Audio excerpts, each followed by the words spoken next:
open your mind to the way, the conscious way, the way of conscious mindfulness. Hi, welcome to Sit Down with Sifu on a Saturday. Yes, this is the Saturday show of the Way of Conscious Mindfulness podcast, and my name is Sifu Boggie. Sifu means guide, means somebody points you along the way, who guides you on your path. Boggie means the balancer between the chaos and the calmness, and is my martial art name, my healing name, and my spiritual name. And welcome to the very first episode of Sit Down with Sifu on a Saturday, the Saturday edition. So where do I begin? Well, actually, that's the title. Where do I begin? So my name, as I said, my real name is actually Paul Bryson. And when I started this journey, this Daoist journey, the Dao means the way, the path, the balance. And the Dao is a very interesting thing. It's funny enough, and we may talk about this sometime in the future, but the Dao is very much like Star Wars. In fact, Star Wars is actually based on Taoism and Eastern philosophy. The whole idea of the Force is actually Qi itself. And, like I say, that's probably a story for another time. But I started off, as a kid, I sort of grew up in London. I'm actually adopted, and I grew up and I sort of was, at the age, at a very young age, like nine. My mum and dad separated and got split up, and I was always a very loving child and had loads of energy and sort of saw things in a different, always seen things in a different viewpoint, a different way. And I was actually picked on and bullied at school, as well as having, my parents splitting up. And, I struggled with this, I must admit. And I actually, again, it's something I'll delve a little bit deeper in the future, but I actually tried a couple of times to commit suicide because I just couldn't understand the world and couldn't understand what was going on, and I was getting bullied as well. And what happened was, around about 11 years old, I started doing a martial art called Katida. And Katida is what we call hard martial arts. So it's very physical martial arts, very about fighting. But in Katida, they did meditation. And that meditation was the thing I loved the most. I didn't really, I sort of did the fighting because it was part of the system, but I was more into the meditation, more into that spiritual side, the healing side. Now, as part of that, there was actually belt testing. You would get tested for belts every few months or so, and near the latter end. So my birthday is in April, so very close, really, actually, to my 12th birthday in 1982. But I was still like 11 years old at the time. There was a belt testing, and there was to test the belts, there was a adjudicator, and this adjudicator I would eventually know as Shun, Malay Shun, but I knew him as Shun. Sifu Shun. And he would actually, go into the Chinese martial arts and the Eastern martial arts, and he would be a belt tester. He would, adjudicate these different arts, because he was almost sort of a little bit like in Star Wars. We sort of mentioned Star Wars, a little bit like Obi-Wan. And he's sort of a little bit of he was looking for certain people, he was looking for a certain style of people, of person. And he did the belt testing, and in that, you have to do a meditation for a certain period, for a few minutes and whatnot. You do the level, the punches and the kicks. But he was more interested in my energy, my chi, and the way I meditated. And he sort of came to me and you know, he sort of, which I might say in the future, but he sort of said a few things, and he was very interested, and he sort of spoke to my parents and said, you know, I would really like to teach your child. I think he's got potential. You know, I'd like to actually take him, you know, under my wing. I actually have somebody who can teach him. But I'd like to take him under the school, the Shin Dao school. Now, Shin was his surname, so like I said, his actual name was Malay, but he was the head of the family, so he was known as the surname. He would be known as the surname, so he was Shin. And he actually had a brother called Po, which we'll talk about a little bit later on. His brother was more on the healing side. He was more the strategy and martial side to a degree. But they both sort of did, because the Dao, you do lots of different things, which again we'll talk about in the future. So he very much sort of said, you know, I'm actually very, you know, interested, would like to teach him, but there was a well, became my martial brother Terry, who he wanted to actually train me up. And but like, you know, Shin said, yes, you know, I'd like, would you allow us, you know, to teach your son? And my parents agreed, and I still did katina for a while, but I started to get into the Shin Dao. So Shin was their surname, but it also means something. Shin means to flow or fold. So you'll actually hear, like in the future, hear Shin quite a lot, because it means the flowing. Shin Dao actually means the flowing way or the folding way. So even though it's their surname, it's like my real name is Paul Brighton, and Brighton is actually, not only is it a surname, but it's the name of a beach. And so the whole idea is that you know, it has more than one meaning. You know, like a lot of names, Paul. The name Paul, it actually is from Latin and means small virtue. So again, you know, you look into names, and it's a very Taoist thing as well. Is look into stuff, and you'll see that lots of stuff means other things. Everything's a metaphor in my philosophy, but we'll talk about that a little bit more in the future. So yeah, so I started round about, like I said, really at the end of my 11th birthday, coming into 12, I started doing the Shin Dao system. And the Shin Dao was very much the Daoist art, so the way, the path, the balance. And Qigong, which means energizing exercise or breath work, was very much a foundation. And all very much, you know, you definitely see it as, oh, that's the main thing.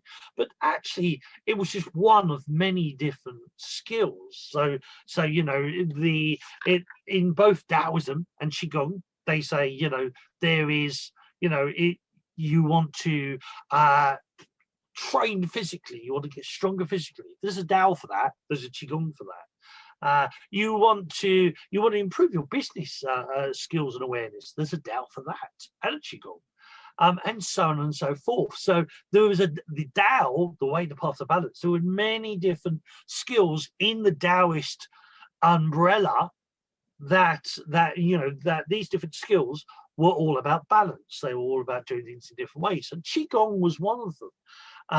You know, Qigong, the energy exercise, you know, it's a very interesting thing, and we'll talk about this in the future. But yeah, Qigong is very subtle, and it can just look like something like moving meditation or moving exercise, but it actually is working to your core, and it's working on you at such a deep level. And that's the Tao. The Taoist arts are very subtle and very powerful at the same time. They can seem like one thing when they can be something else. So with Sifu Shun and Sifu Po, I very much learnt the different Taoist arts. So and you know, all the techniques under there would be the martial arts or fitness, the healing arts, so like massage, you know, massage and beyond, philosophy, the philosophy and psychology, because they would actually, my teachers very much believed everything you learn enhances everything else you do. So they very much encouraged me to learn not just the Shin Dao system, but they encouraged me to learn other things. But they actually encouraged me to learn philosophy, learn theology, many different things, because eventually this was a role going in a certain direction, but we'll get there in a minute. So there was the philosophy. There's also there is music and arts, or artistry in the arts. So I was not necessarily. I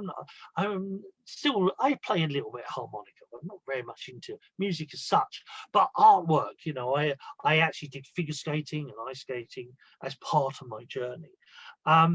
And food and nutrition. Food and nutrition, that in the Daoist viewpoint, all food is medicine. Not just herbs, but all food actually is medicine. That when you eat it the right way, it can heal you, it can empower you, and it can enhance you. So there's very much this thing, what's called the 3 M's. And all these Daoist arts are covered by these 3 M's. So you have medical, martial, and meditational. So Qigong, there's a medical side to Qigong, so self-healing of self and others. There is a martial/fitness side to Qigong, but there's also a spiritual/meditational side to Qigong, and it's the same with all of them. Like even like massage, massage, say Tui Na, acupressure, reflexology, which are all Eastern techniques, Eastern arts. They're not just healing arts, they can actually activate spiritual awakening. I've done massages on people where they've had past life regression, they've done remote viewing, they've had spiritual encounters while I'm healing them or massaging them, while I'm firing energy into them. So you know, the Taoist viewpoint is that everything is more than one thing. So the strategy, there's strategy, Sun Tzu, or some people see it as Sun Tzu's, SUNTZE. A lot of people say Sun Tzu's, but it's actually Sun Tzu.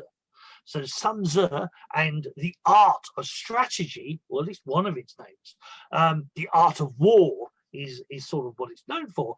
But that was actually has been used in business for hundreds of years, and especially in modern times. My teachers actually taught them the art of strategy, the art of war, and used it in business.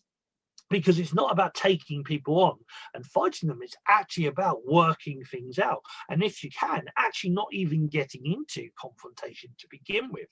Because Sun Tzu's viewpoint is that if you actually have to fight, you've already lost. Because so everybody loses in fighting, in war. So the idea is not to get to that point to begin with. So it's very much about strategy, very much about negotiations, which is a big thing for business.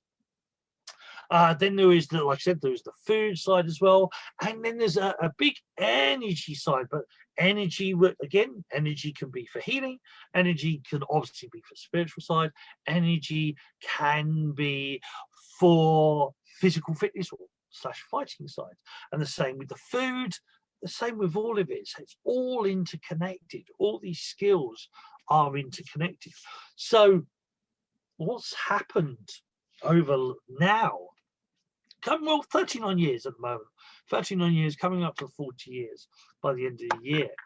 And I've learned many different things. I've learned very much Daoist techniques and skills, but I've learned other stuff as well. I've actually gone into the Japanese, gone into their Reiki, but the Reiki that's actually in the East, not so much the Reiki that was taught in the West, but the Eastern Reiki does have quite a few differences.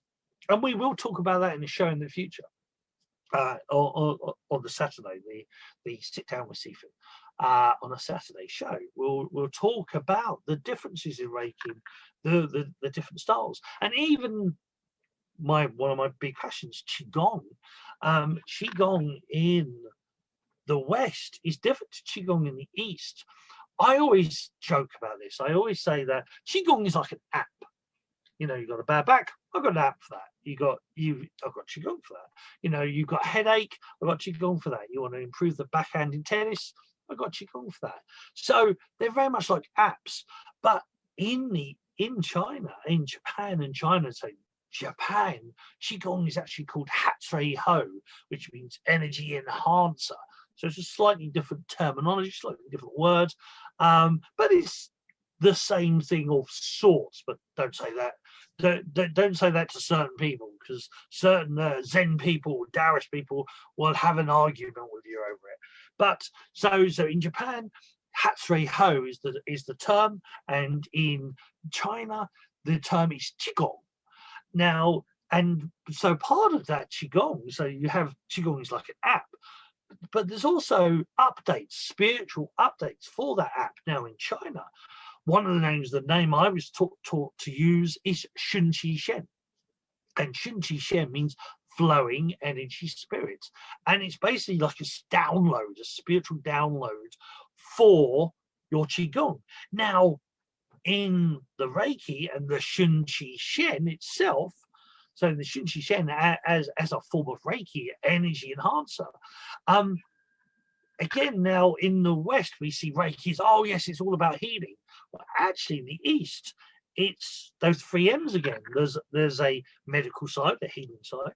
There is a spiritual side, an awakening side, and there's a martial side. Or it can help you, in your martial arts, your fitness. It can help you with your focus. So in the sports, so modern day warriors are sports people. I actually did for about 15 years. I called it Tai Chi sports. Now, Tai Chi is a term. It's a certain term so if you think of Qigong as like the umbrella for energy exercise, or if you think of Qigong like music, then Tai Chi will be a style of music. So, because some people say, oh, what's the difference between Tai Chi and Qigong? Which one's better? Well, Tai Chi is a Qigong. That Tai Chi is an energizing exercise. It's a whole string of them put together. But I use that name because it was far more popular. Most people have heard of Tai Chi, hadn't heard of its bigger brother or its grandfather, hadn't heard of Qigong. So Tai Chi sports was all about using the martial art and spiritual art and healing art techniques in the modern day warrior, which is the sports person. So I started off figure skating. I started ice skating at the age of 15 at Richmond, an ice rink that's long gone now, but in London, in the UK, called Richmond. And I fancied a figure skater at the time. I was 15 years older. I'm allowed to fancy young ladies, and at the time, so I fancied. There was a female who I fancied, and she was a figure skater, and I thought, I'll learn to figure skate. So I started to do figure skating, and then figure skating. From figure skating, I did ice dance, and then I started doing ice hockey as well, and a little bit of speed skating. And from my Daoist viewpoint, everything you learn enhances everything else you do.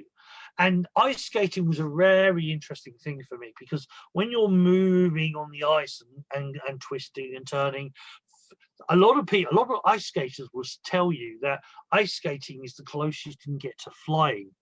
For me, ice skating is the closest you can get to flowing with chi, flowing with energy. And ice skating, very much, if you're nervous and scared of the ice will mirror that, and it'll be really difficult to skate.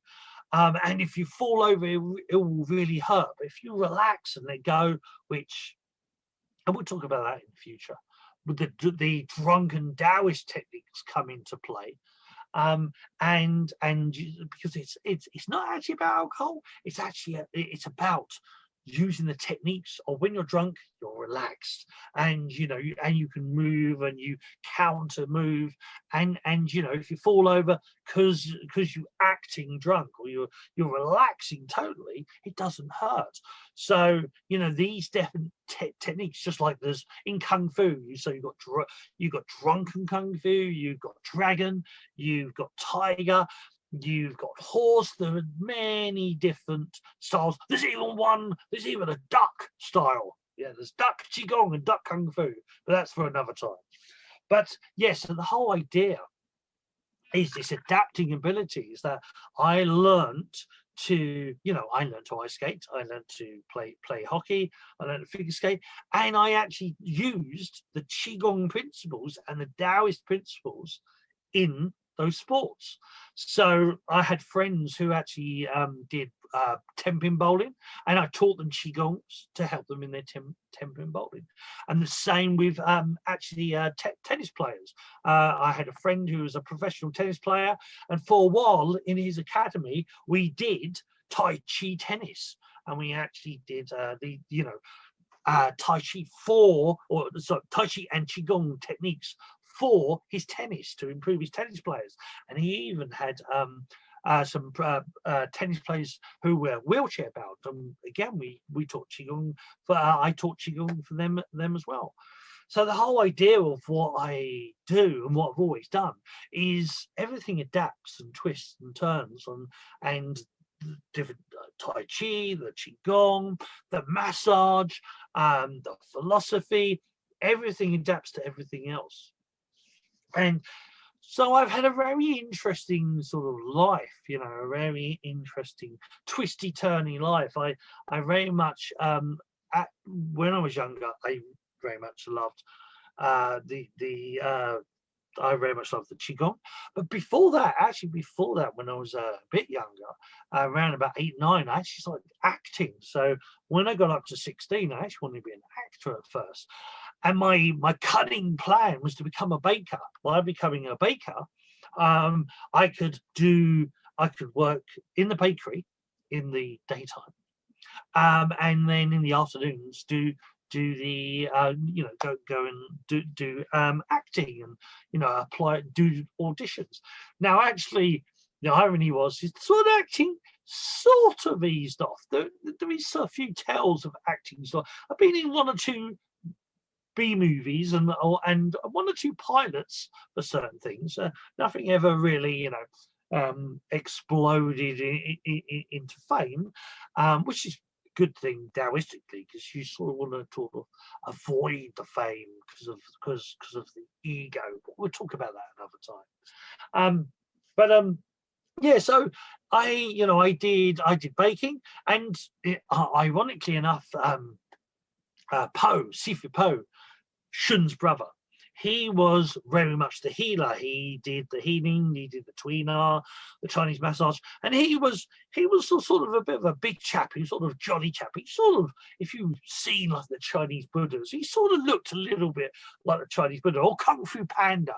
He sort of was a little bit looking like Kung Fu Panda, quite jolly chap, quite big chap. Where Shun was far more slim, very long white beard, and you know, a little bit more sterner, a little bit more to the point, where Poe was a little bit more friendly, a little bit more funny, and a little bit more silly, you know, a little bit more like me maybe.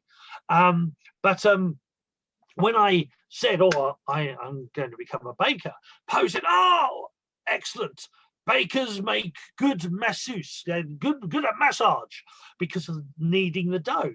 So, you know, I learned that everything you do literally you can take techniques from that skill that you're learning and use it in other things. So like, because when I left school, I didn't go to college. I left, and you know, you had school, and then there was college and university.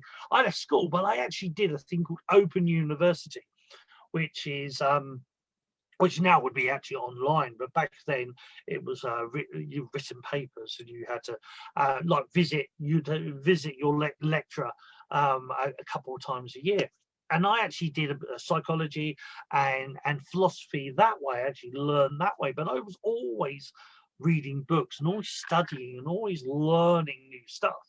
And there were certain things my Sifus encouraged. They encouraged me to do theology, because eventually I would actually end up, for them, I would actually end up doing close protection, so like bodyguard, because they were martial artists, but they actually worked with diplomats, and so they actually did close protection. They actually worked with military and teaching certain military techniques to different armies across the world, or private organizations, and they were very much in that network. The Shun was very much on the strategy side and the business side, and slightly on the military side as well. So he would like teach people different, did like soldiers or private security. He would teach them different techniques, and eventually that was one of the roles I did. I taught certain martial art moves, certain holds and locks were my speciality.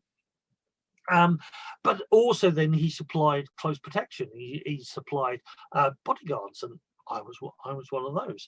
And Poe was more of the healer. Poe was more of the healing person. He also used what's called 5-element cooking from 5-element theory and Daoist theory, and I studied that as well. And both of them made me learn all their arts. I learned a little bit of all of their arts, and they would very much say that my role in the future was to be a Sifu for Sifus, a healer for healers, a teacher for teachers, because my idea was that I actually learned advanced learning techniques. So I learned how to learn. I learned how I learn, and then I learned different ways so I can adapt my abilities to the person I teach. Now, I do love classes. I do love teaching classes. I do love teaching lots of different people, because you have to adapt that class to the people. And I've actually worked for different agencies in the past and done holistic events, and very much like taught to 200 people is one of the most I've done. But then I also love teaching the individual, because when you teach the individual, you can, or for me, I adapt it to that individual. So I totally adapt the class. I listen to how they talk and their ways of communicating, their ways of learning, because some people are more visual, some people are more auditory, some people are more kinesthetic. They need to do and feel, and so when you learn how people learn, you can then help them learn. You can help them adapt. And the whole idea of the different techniques I have is that, one of the roles I learned, and my teachers have taught many people. It wasn't just me. Their family goes back over 20 generations, the Shin Dao family, and they taught Barefoot Doctors, DragonDog Shaman, Cloud Whisperers, and other different Daoist skills as well. And again, we'll do podcasts on these. There's a lot here, so we'll talk about these individually in the future. But as a Barefoot Doctor, all of them to a degree, but especially with a Barefoot Doctor, one of your biggest goals is to teach people to help themselves, is to help heal themselves. So with the Qigong, I don't just teach Qigong, I actually teach you acupressure techniques. I teach you sacred sounds. I teach you a little bit of the philosophy. I teach you the meditational techniques of breathing. I teach you the Neigong or Daoist yoga, the stretching techniques as well. So there's always lots there. I don't just teach one thing. I teach what needs to be taught. I teach everything as one, because that's how I teach. And so I'm not the normal Qigong practitioner. I'm not the normal Tai Chi practitioner. I'm not the normal reflexology practitioner. I'm a little bit different. I very much learn all these different techniques. So yes, over the years, for Shin and Po, I've done close protection. I actually did a little bit of training people certain martial art moves or techniques. I've actually did martial art competitions back in the day, back in the 90s, and very much Chinese style, which is sort of like if you ever see a sumo wrestler ring. If it's the ring, and you're fighting that opponent, and you either knock them out or knock them out of the ring, and that's pretty much it. They are the major rules. Where I have students and fellow friends or fellow Sifus that teach for my school, to teach in the school now, the mighty Sifu Boggie, and he was very much a competition that he did kickboxing or whatnot, and he very much did the competitions where there was rules, and he was a world champion. And he always says, so, if I fight Boggie with rules, I know I can win. If I fight Boggie with no rules, I'm in trouble.